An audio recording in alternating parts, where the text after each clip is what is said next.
避開美元同關稅嘅隱形風險。近期，巴菲特旗下嘅公司持有創紀錄嘅現金儲備，達到約3340億美元，反映佢對市場波動嘅審慎態度。值得注意嘅係，巴菲特並唔係單純持有美元資產，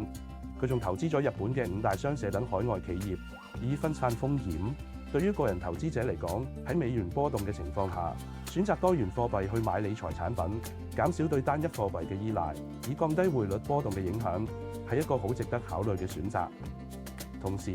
環球基金嘅分散投資策略都好重要。近期，歐洲債券市場展現出投資潛力，特別係歐洲非投資等級債券喺2024年領漲全球主要債市，全年上升達 8.6%， 高過美國同類型債券 8.2% 嘅漲幅。